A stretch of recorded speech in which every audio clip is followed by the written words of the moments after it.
He wasn't just wrestling's biggest star, he was its biggest power player. Hulk Hogan turned himself into a global icon, but behind the scenes, he shaped the game to stay on top. This is the rise and fall of Hulk Hogan. Not the hero, not the villain, but the man who rewrote the rules of wrestling. In today's video, we're diving into the life of Hulk Hogan, a man who brought professional wrestling into the mainstream, but left behind a complicated legacy. From superstardom to scandal, from championship gold to public disgrace. This is how one of wrestling's most iconic figures built, controlled, and ultimately tarnished his empire. Few names are more synonymous with wrestling than Hulk Hogan. He wasn't just a character, he was a cultural phenomenon. Born Terry Bollea in 1953, Hogan's rise came at a time when wrestling needed a face that could sell not just matches, but lunchboxes, action figures, and TV deals. With a massive frame and unmatched charisma, Hogan was Vince McMahon's perfect storm. In 1984, he defeated the Iron Sheik for the WWF Championship. The moment Hulkamania was born. The red and yellow, the torn shirt, the hand to the ear poses, it was all over the top, but America loved it. Hogan didn't just main event WrestleMania, he was WrestleMania.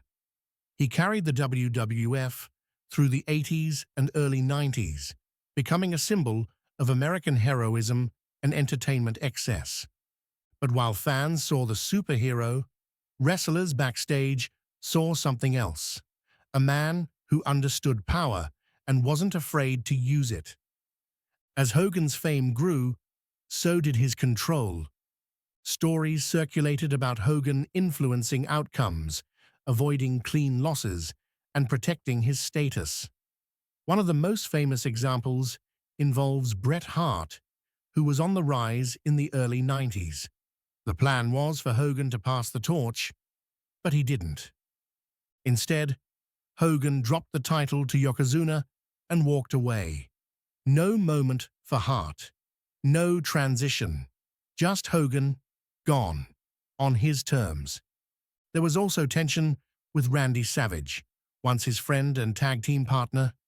Over time, the relationship soured, and some say Hogan used his influence to keep Savage in check.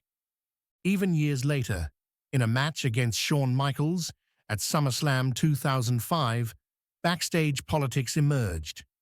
Michaels, frustrated by Hogan's demands, oversold every move in the ring, a not-so-subtle protest.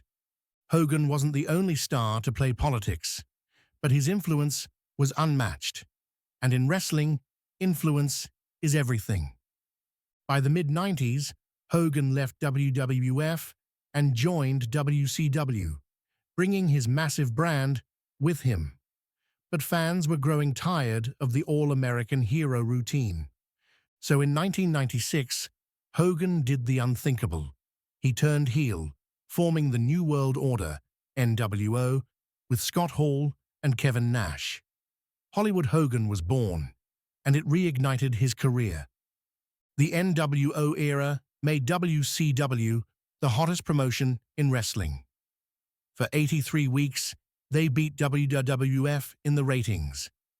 Hogan was once again at the center. But with his new persona came more control. Hogan's WCW contract included creative control, meaning he had the final say on anything involving his character.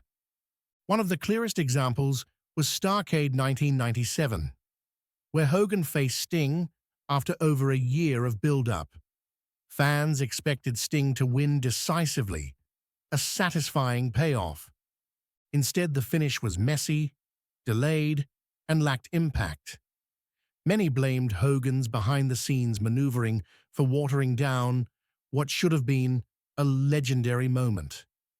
As WCW stumbled, critics pointed to Hogan's influence, booking decisions that protected him but hurt the company. By the late 90s, WCW was unraveling. Creative chaos, talent disputes, backstage drama. At Bash at the Beach 2000, things boiled over. Hogan and WCW writer Vince Russo clashed publicly. Russo called Hogan out during the live broadcast, accusing him of using creative control to hijack storylines. Hogan walked out and never returned. Months later, WWE bought WCW. Hogan's empire had fallen.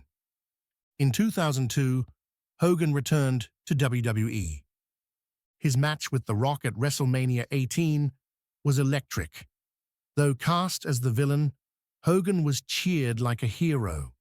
The fans hadn't forgotten. He won the undisputed title later that year and was inducted into the Hall of Fame in 2005. Nostalgia had smoothed over much of his past, at least for a while. But outside the ring, Hogan's life was getting messier. Hogan's personal life began to unravel publicly. His son was involved in a near-fatal car crash. His marriage ended in a bitter, public divorce. Financial struggles surfaced. He even admitted to contemplating suicide at one point. Then came the Gawker lawsuit. Hogan sued the outlet for releasing a sex tape without his consent. The case was massive, not just for Hogan, but for internet privacy laws. He won the suit and was awarded $140 million, bankrupting Gawker in the process. But what came out during the trial sparked even greater backlash. In 2015, audio surfaced of Hogan making racist remarks during the leaked recording. The response was swift.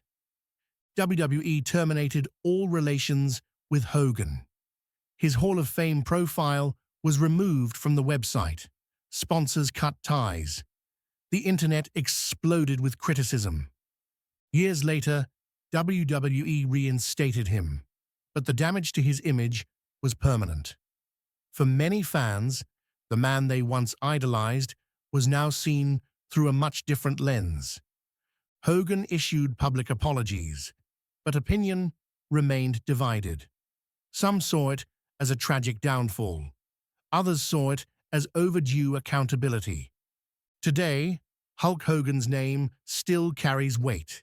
He remains one of the most influential figures in wrestling history. His star power helped launch WrestleMania, fill stadiums, and introduce wrestling to millions.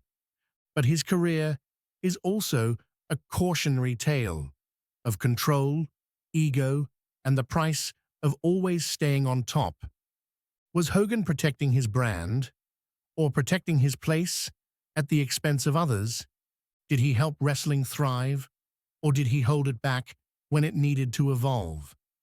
The truth is layered, and that's what makes his story so compelling. Hulk Hogan's rise was legendary, but his fall was just as loud.